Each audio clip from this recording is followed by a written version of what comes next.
This is 5 on your side at 6. Focused on you. First tonight, it's a weather alert day. The rain has turned to snow in many places as we head into the evening and overnight hours. Thank you for joining us. I'm Brent Solomon. Mike Bush has the night off. And I'm Ann Allred. It is not piling up on the roads. The streets are pretty soggy. We have team coverage. Let's begin with meteorologist Jim Castillo.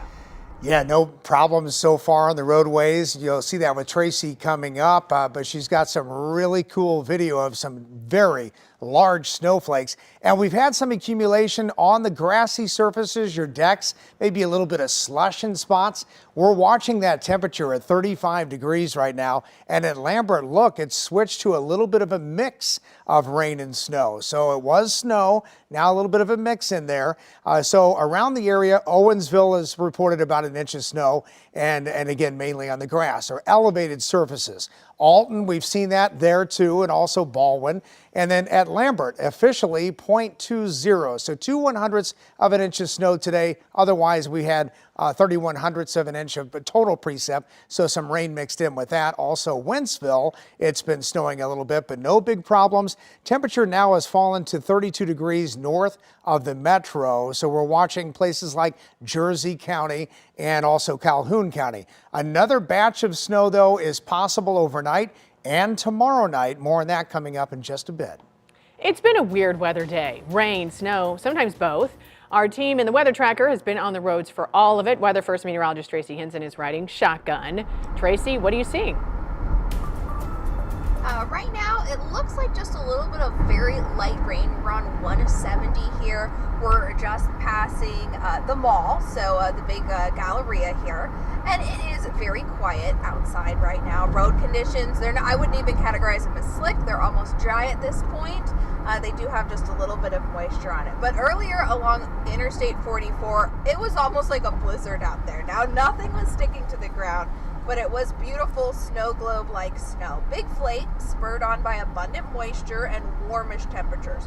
So meteorologists and weather nerds, we all know what this is called. It's strong dendritic growth. While the flakes were big and came down fast, not too much else happened.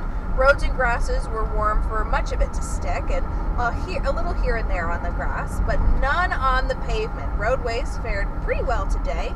We stopped by Wally's to get drivers' takes on the weather. It's definitely St. Louis weather. We went from 60s to rain to snow. To be expected. Snow is really great. It's not bad, actually. So I'm more worried about everybody else. So I think a lot of other people freak out. I don't personally freak out, but I'm more worried about everybody else on the roads. Now, speaking of everybody else on the roads, it looks like we found everybody else on the roadways. We're coming off of the 64, the 170-64 on-ramp here onto 64. We're just by the Big Bend Boulevard exit. And we've come across either the evening traffic or maybe there's an accident or some sort of slowdown up ahead. Either way, we've found everybody else on the roadways, and because of the traffic, everyone is going slow. I'm meteorologist Tracy Hinson in the Storm Tracker. Back to you. Thank you, Tracy. Remember, you can get your Weather First forecast anytime. Text the word weather to 314-425-5355. The ex-boyfriend of a missing mother of 4 is now facing first-degree murder charges in St. Louis County. Prosecutors say Trenton Ivy admitted to killing Markeisha Williams during a fight. Williams' family reported her missing December 20th. Ivy is being held in Racine, Wisconsin on unrelated charges. According to court documents, when officers arrested Ivy last Friday, he was driving Williams' Jeep. Police found blood and some of her personal belongings inside. Ivy did not tell detectives where Williams' body is located. Friends and family have been searching for her in the St. Louis area and in Staunton, Illinois. Nurses at SSM Health at St. Louis University Hospital walked off the job today. This is the second strike nurses have conducted this year. 5 on your side's Diamond Palmer joins us in studio with more as nurses enter hour 12 of that strike. Diamond. Brent, that's correct. The National Nurses Organizing Committee, National Nurses United, and SSM Health have been in the contract negotiations since May of this year. Nurses on the picket lines are demanding the same thing they did in September: better working conditions and improved patient safety. Hey, hey, hey, hey. SSM Health St. Louis University Hospital nurses are back to picket lines, rain or shine, after months of failed contract negotiations. There's an easy fix to finish the contract. Sarah DeWilde, a nurse at the hospital, serves on her union's bargaining team, National Nurses Organizing Committee, and National Nurses United. She says what the union is asking the hospital for is simple. Get people the money, the safety, the staffing, the quit outsourcing things, getting these nurses what they deserve. SSM Health released a statement in response saying in part, calling for yet another work stoppage demonstrates clearly where NNOC's priorities are, and it's not taking care of our nurses or patients. The NNOC's self-serving tactics are wholly counterproductive to our efforts to continue attracting and retaining nurses to our world-class academic medical center. Marshall Vernell, a former chief nurse representative for the union, wants better for healthcare workers. I am here today in support of my brothers and sisters who are not on their first strike, but they're on their second strike.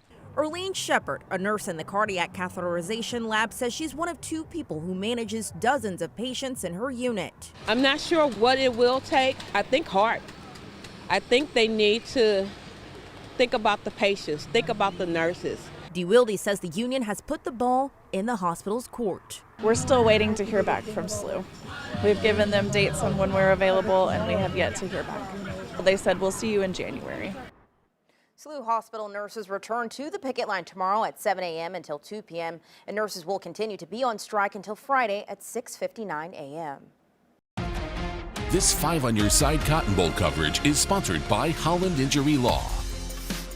5 on Your Side is with the Missouri Tigers in Dallas as they take on the Ohio State Buckeyes in the 88th Cotton Bowl. We have seen all football season how this Mizzou team has something more to prove. Our Mercedes McKay is live in Arlington, a Texas girl, a Mizzou grad. You couldn't be more perfect to be covering the Cotton Bowl, Mercedes. Thank you, Ann. It really does feel like a dream come true for me. It's really exciting to be here.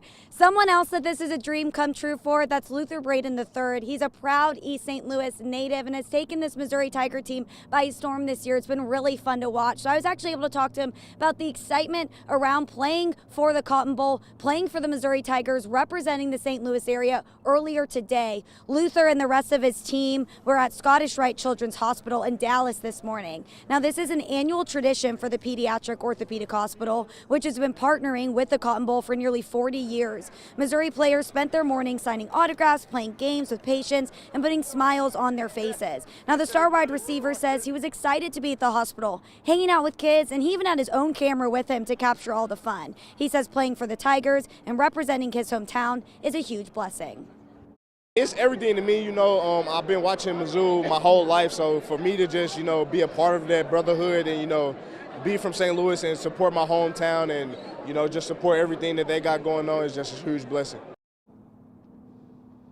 Obviously, he's joined by a lot of other St. Louis natives that we will be cheering on here Friday night as they take on Ohio State. And fans are slowly starting to trickle in, Brent and Ann. I've seen a few black and gold, but I know personally there'll be much more heading down to Dallas tomorrow, so we'll have much more later in the week. I was just going to ask you that because we've got less than about 48 hours That's until right. kickoff. Yep. So. And I'm sure that gold coat is no coincidence, Mercedes. I actually already had this in my closet, lucky enough, you guys. I have a ton of Mizzou gear, so I was prepared. But yeah, we should see a lot more fans tomorrow. There's a battle of the bands, and there's a lot more going on, so we'll obviously have much more here from Very exciting. Mercedes, thank you much. We have a team down in Arlington to cover all things Mizzou this week. We'll hear from Sports Director Frank Cusimano coming up in just about 10 minutes.